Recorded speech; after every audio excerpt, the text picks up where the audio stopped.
magpapatol magingay! Shoutout Team OG, Public Enemies, Loco ng Las Piñas, Rap, RPTM, sa AJPG, sa Victoria Court, sa kay Sir Chico Loco, kay Boss Omen. Yun, sa Yijan G. Sa atin ko, magpakilala ka. Vlogs ng Itwanto Music. Shoutout nga pala sa mga utol ko, Jerwans, Lil Jan. Shoutout sa tropang Tansan Luma, Tracy Goma, J. Cry, Ramil, Crown, Calibre, Fatal. Yun lang. Sa kanila ako, magpakilala ka. TCSSM, Good Noise Music, binabati ko si Yoda, Crown, si Peg, si mga tropang pumunta, si Jane, si Lane, si Chasdy. Crown. Kasala si TC ng Cointos, pinili nga ba wala tayo mga tropa? Yo, game! Yo! Alam ko, nagagamitin ang angulo sa akin nito hindi pagsipot ng aking kalaban. Sumali na agad yon. Kasi kung tunay na battle MC yung kagrupo mo, alam niya dapat ang kanyang obligasyon. Pero hindi, mas pinili niya pa na magpakalaseng sa isang selebrasyon. Kaya kung sasabihin mo na wala akong kahirap-hirap na nanalo, hindi ko nakasalanan yun. Kasi nakita mo akong dumalo. Nagpunta ako kahit ang lagay ko alanganin. Ayoko kasing mapahiya sa mga taong nag-aabang, lalo na sa mga taong walang sawang sumusuporta sa atin. Kaya laglagan, game! Round 1 pa lang, asahan mo si TC, di na magpapakapetics to. Tandaan mo, hindi ikaw kundi ako ang makakapasok sa semis bro. Kasi di ka sisimpatsyahin ng mga tao kahit bakat pa yung Phoenix mo. Alalahanin mo, matagal na akong magaling kaya di natatalab sa akin yan, generics mo. Kaya kung ako sa'yo, Lags, itigil mo na yung pagpapatawa mo. Dahil lahat kami dito, di natutuwa. Pinipilit mo na ang pagiging joker nasa dugo mo, pero wala namang nakakatawa sa iyong kaluluwa ng mga salita na wala namang saysay at walang ibig sabihin. Ang tulad mong masyadong mabalita, pagkamatayan dapat sapitin. Kaya gising, Lags, sa katotohanan. Kung inaakala mo ang narating mo na ay matarik, paano yan kung ako yung nakasalubong mo sa taas, kaya siguradong gugulong ka pabalik. At sa laban na to, baka magkaroon tayo ng beef kasi sasama ang loob mo. At kung inaakala mo na bababuyin kita porket magkalaban tayo, pes bali ang kutob mo. Kasi hindi ako ganon. Alam mo, hindi ako ganon, kaya nga ako pumatok at mas nakilala ng iba.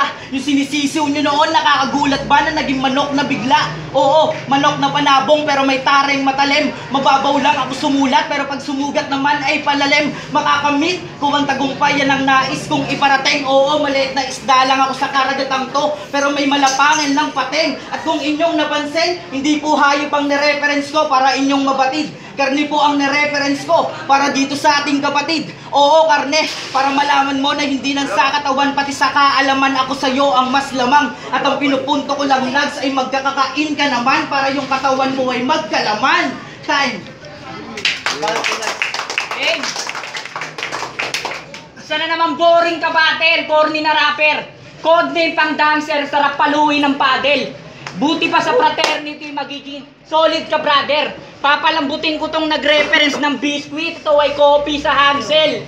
Madali lang buuin yung bara mo, parang mababang uri ng puzzle. Sobrang supot ng letra, daig pabatang magpapatuli sa summer. Nakikilala lang naman yung record nyo kapag huli at blatter. Sobrang tanga nento, bumili ng soft drink sa hardware. Porkit may hard, kinonect mo sa soft, kinokonekta mo na lang lahat. Kahit minsan sablay na, para ang driver ng jeep, pinagsisiksikan mo na lang para lang masakyan ka. Ngayon para lang kayong nanonood ng Hunter x Hunter, magiging tagasunod na lang tong founder ng Spider. Di mo na magagamit na bit yung tibok ng puso mo. Pagka pinunoy, mawawalan ng kwenta. Ako si Kurapika, maling galaw, tigok tong mo kung to. Pagkat dib mo'y nilagyan ng kadena. Ano? Tinanggal kita sa... Pagkat pinuno din to ng kanyang yugto. Pero pagkat pinuno din to ng kanyang hukbo, pero dito nahihinto ang kanyang yugto. Tinanggal kita sa pagiging pinuno dahil walang magandang dulot ka. Ikaw ay bunga, hindi ka puno. Sa pagyanig ko, laglag kang bulok ka. Usapang pagiging pinuno, ako'y talaga namang subok na. Ikaw di mo kaya magpakapinuno, kaya ngayong crown nasa tagasunod niya. Kaya napagkakamalang kang bata lang. Pero di ko naman tinutukoy ngayon yung height mo. Pero real talk, mas mataas pa sa'yo yung pride mo. Pero believe ako sa'yo, di mo kaya makipagpataasan ng ihi. na pagkakamalang tanim ka lang na sili pag naglabas ka na ng titi. Pinakapandak na MC, pangalan niya TC. Itsura pang 60, yung height niya pang 9. Di na kita pinag-aralan maigi. Mapabagsak ka easy, parang alak sa EB. Pag pinatay ko na to, tapos na palabas mo na para lang TV. Kung umasta talagang piling mabigat. May kapal lang yung mukha mo pero hindi ka sigad. Manlulumo ka sa resulta. Para kang binigyan ng mababang grado ng teacher. Mananakit ulo mo sa akin parang ulong naipit pag sarado ng zipper.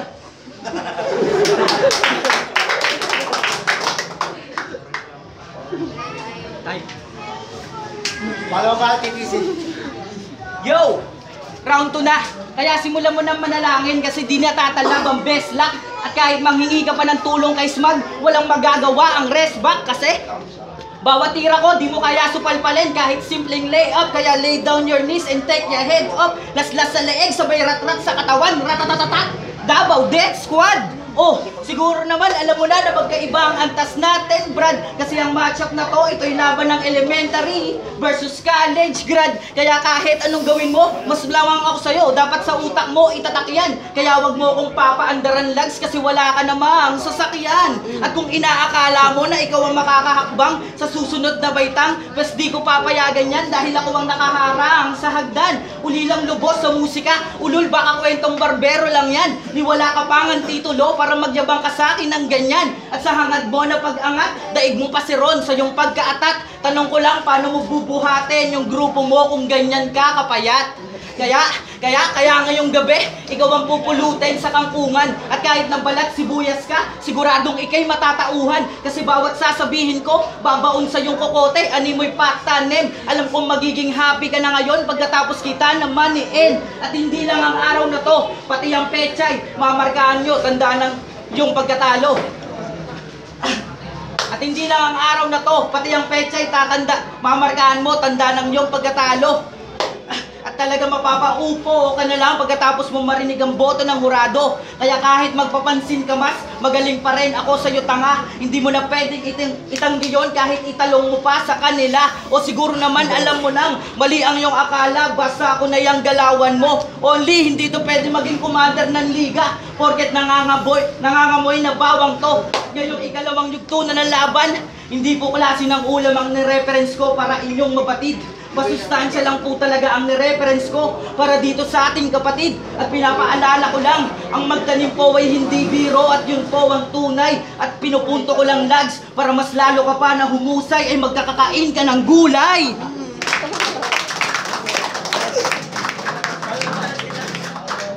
Boring!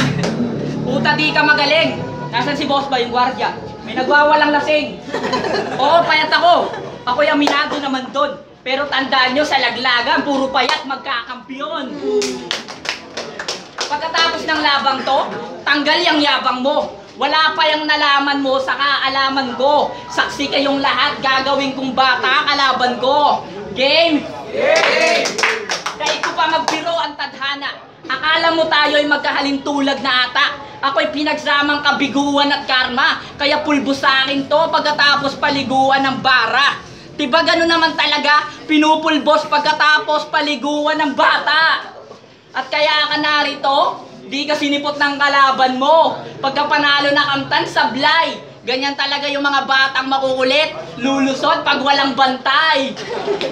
Tapos yung ginawa mong pagbibilang kay virus, okay yan na magkabilang ka naman. 10 pababa pagka sa mga bata, yun lang madali na tandaan. Kaya itong batang makulit, kahit di tanghali, talagang tulog to. Usapang laglagan, tandaan nyo, bata. Napakadali lang mausog to. At panalo na daw ako. Di pa kami naglalaban, naisip ko tuloy ito'y praning. Tandaan nyo, ang bata, di marunong magsinungaling. Ngayon para kang si batang rebelde. Pagkatapos ng laban na to, magtatanda ka na bes. Sa lineup, X na tong bata. Batang X. Kung yung liga naging mapa, ikaw yung Batanes pagkat meron kang maliit na parte. Pag hinati-hati ko katawan mo, mag-iiba meaning sa'yo ng children's party. Mangangapa ka sa mga salita, pagkat di ka batang henyo. Mga sinasabi mo ngayon, ala parang batang genyo. Na sobrang luma ng laro, parang batang 90s na wala pang alam. Kahit pumapak ka ng bonakid, wala ka pa rin batang laban. Ano ba yung meaning ng pangalan mo? Third C? Tunog pa lang, taga-Balanga Bataan. Sa freestyle, may ibubugay pa yung crown na kanyang bataan. Kaya yung kakayahan mo bata, di kailangan pantayan. Kailangan ngayon, 163 para yung bata bantayan. Bata ka lang. Kaya paano mo tatalunin yung magulang sa laro? Bigyan mo ako ng magandang kasagutan. Sa dami na natanggap mong bata, nagmukha kang bahay ang punan. Bumanat kay TC. Yo! Last round na. Kumanda ka sa last hit ng caliber. Okay, ulit. Last round, humanda ka sa last hit ng caliber. So, I got my silencer kasi bawat tira ko swak. Parang 3 points nila si Ter. Kaya di makakatama sa akin itong nagmamaoy na manipak. Stand ka sa akin kada left hook. At kahit di kasi sarian, siguradong biyak ka sa akin. Ano mo stop and pump ni Westbrook. Kaya talagang tagilid ka. Habang ako, diretso semis. Oh, galawang bishop at rook. At kung usapang Egnis, kahit mag-alapredi ka man, alam kong mas malakas ang tama ng brooch. Chess, boxing, basketball, firing, o diba galawang atleta. Di kasi ako bumabase sa boses tulad ng iba, mala David at Chuleta. Sa aking belta at bawat letra, cursive, dikit-dikit parang kadena. Kada entra may kwenta, passive sa lahat ng nasa eksena. Kaya tanggal na tong extra pagkat di na namin kailangan ng maboka pa. Ang sabi ko, Lags, di ka na namin kailangan sa liga, baka maboka pa. Kaya Lags, huwag ka kasing piling apple of the eye dahil di ka naman fame. Mag-ingat ka sa kalaban mo kasi kalaban mo totally insane. At bagay sa'yo, kulay orange na t-shirt na may letter P sa likod dahil mukha kang preso. Sa sobrang bobo neto yung banana, pinapalaman niya sa tinapay. Akala niya daw kasi, keso, tang ina mo, yung kabobohan mo, buko, kung na yan ay wala ng lunas. Pag nagsuot ka naman ng kulay lila na damit, mukha ka naman bulok na ubas. Kaya talagang lang kainin sa akin to sa pamigatan ng linya. Sa semis, di nyo na makikita to si Lags kasi ako na yung last na kakaharapin niya. At kahit santol, mutignan, taliway di magkaparehas. Pag marami daw siyang pera, ang tawag niya daw doon, peras. Pa, one thing lang sasabihin ko sa'yo na talagang ikahihiya mo. Please lang, Lags, wag kang sip-sip kay Only dahil di ka naman strawberry. Wrong na yung ginagawa mo. At melon pa isa, hindi ka pogi, mukha kang mangga, gahasa, na marami nakasampa na kaso. Eh ako, sa entablado, sa aking kada sampalok, up na may kasama pang salute ng mga tao. Oh, siguro naman tatalino ka na niya kasi binigyan kita ng lunas. Maiimpatyo ka nga lang kasi kung napansin nyo, si Lags, pinakain ko ng iba't ibang klase ng prutas. At kung inyo na po na, round 1 karne, round 2 gulay, round 3 prutas. Oh, sa kalaban ko, ganun po ba ako kalala? Masasabi niyo po ba na ako ay masama kung ang ninanais ko lang naman, ang kalaban ko ay tumaba?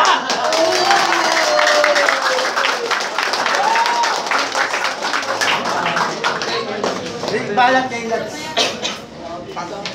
Biktima rin to ng bully kay Virus. Kaya panigurado, wala tong natutunan.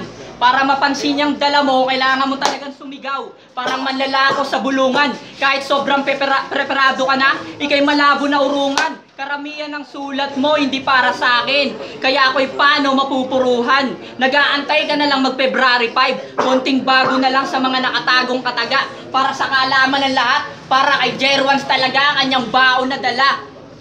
Pero nakalimutan mo atang ako estudyanteng mahilig mambuli. Kahit di para sa akin yung baon na dala, lamon talaga. Ngayon para mong sinaksak yung sarili mo. Ang dali mong hanapan ng butas, kaya di na ako nangapa. Sa dami ng butas, kailangan mo yata ng panlason sa daga. Ako'y mistulang lubid. Ako ang sanhi ng pagkamatay nitong tinitingala nyo.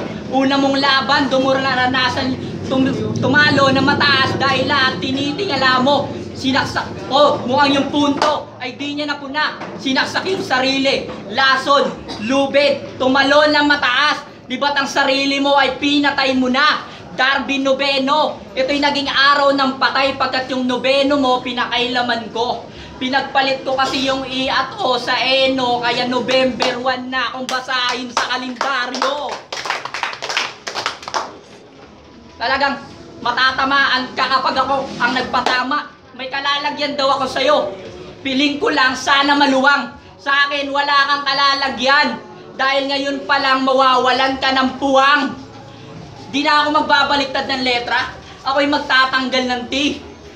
Pag di mo nasakyan yung trip, Ngayon wala nang T, labas nun RIP. Parang babaeng teke ng gabing to. Naaangkinin ko. Ngayon wala nang T yung taken pagkat akin ang gabing to. Mali ka ng pinasok na pinto na yung makakalaban di nalaman kung sino. Ngayon wala nang T sa pinto pagkat labas mo pino. Kahit makunat yung balat, kaya kong mag-iwan ng bala. Mga letra mo barat, alam niyo na kung sino may malinaw na bara. Katumbas ko'y lalim ng dagat, habang sa'yo'y kalkal ng daga. Di ka na lumaban dapat, kasi naulit lang ang iyong pagkadapa. Magbigay ng panalo ako'y madamot, parang pagbibenta ng damo. Sa finals huwag ka na umasa na aabot, ngayon pa lang iuuwi ka ng abo. Sa liga magtatanggal ako ng salot, si only one na bahala sa pagsalo. Makalaban kay walang nadamang takot, kalaban ko lang ay tanging ako. Ano, mayabang ba? Nayayabangan na kayo? Malamang pagalingan ng barto. Para di ka malaglag sa laglagan, kailangan mo ng kapitan sa barko.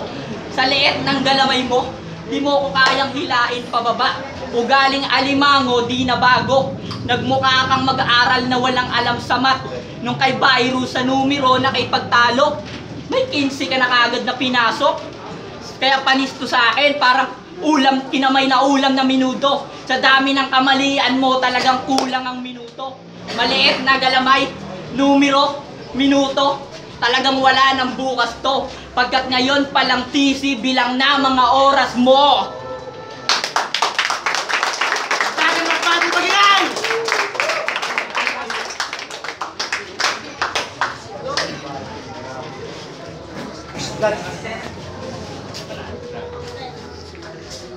Ang boto, 3-0 para kay TC, palapakan natin.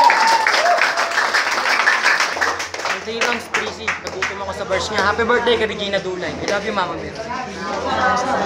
Yo, binoto ko si TC. Bali yung round 1, round 3. Bigay ko kay TC, round 2 kay Lags talaga. Nagka-problema lang si Lags sa counting stumbles niya. Si TC meron pero mas napektuhan yung performance ni Lags sa stumbles niya. Okay yung ginawa ni TC yung third round. Although napakahaba ng setup pero doon niya naparating yung pinupunto niya sa buong 1-2. Yo, Virus, ang boto ko kay TC. Kasi yung unang round nag-slip up si Lags kaya binigay ko kay TC. Yung round 2 naman nag-slip ups naman si TC kaya binigay ko kay Lags yun. Pero nung sa round 3, mas bumakat yung overall ni TC kaya TC.